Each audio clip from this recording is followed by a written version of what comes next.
இப்போ உங்களுடைய இன்கம் வருது அப்படின்னாலே எவ்வளோ இன்கம் வருதோ அந்த இன்கம் வந்து நீங்க 3 விதமா நீங்க வந்து பிரிச்சுக்கணும்.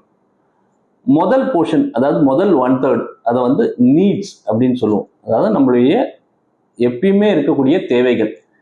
இந்த தேவைகள் அப்படின்னும் போது நீங்க ரெகுலரா வச்சிருக்கிறது, இப்போ நீங்க வாடகை வீட்டில் இருந்தீங்கன்னா வாடகை ஒரு தேவை, ஒரு எலக்ட்ரிசிட்டி பில் ஒரு தேவை, உங்களோட குழந்தைங்களோட படிப்பு வந்து ஒரு தேவை.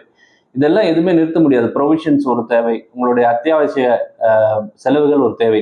இந்த மாதிரி விஷயங்கள் எல்லாம் ரெகுலரா நீங்க வந்து பண்ணிட்டே இருக்கணும். இது வந்து நீட்ஸ் கேட்டகரி.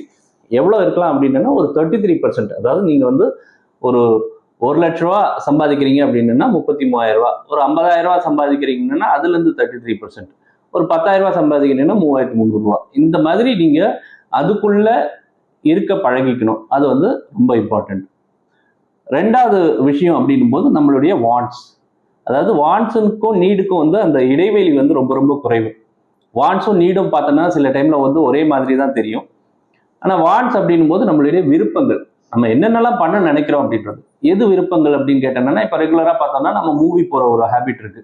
ஒரு படத்துக்கு போறோம் அப்படின்னா அதுக்கு வந்து நம்ம வந்து வீக்கெண்ட்ல போவோம். படத்துக்கு போகும்போது வெளியில ஒரு சாப்பிட்டு வீட்டுக்கு வருவோம். இந்த மாதிரி விஷயங்கள் வந்து ரொம்ப இம்பார்ட்டண்டா பார்ப்போம். ஆனா இது தேவையா அப்படின்னு பார்த்தோம்னா இது இல்லாமையும் இருக்க முடியும். நம்ம இது வந்து இல்லாம இருக்கலாம். ஏன்னா இது இருந்ததுன்னா நம்ம வாழ்க்கை வந்து இன்னும் கொஞ்சம் சிறப்பா இருக்கும் அப்படின்றதுனால இது சூஸ் பண்றோம். அப்ப இதெல்லாம் வாண்ட்ஸ்.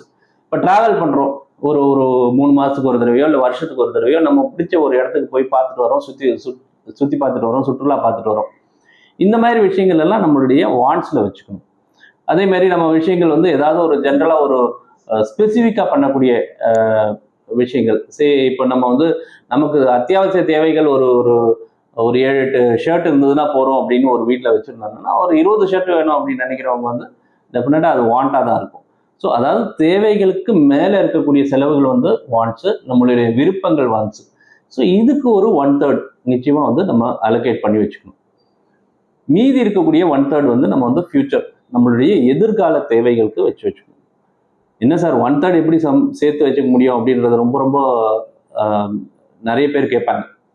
அப்போ 1/3 நீங்க வந்து சேர்க்க ஆரம்பிச்சிட்டீங்கனாலே வந்து உங்களுடைய நிதி நிலைமை, ஃபியூச்சர் நிதி நிலைமை இம்ப்ரூவ் ஆயிடும்.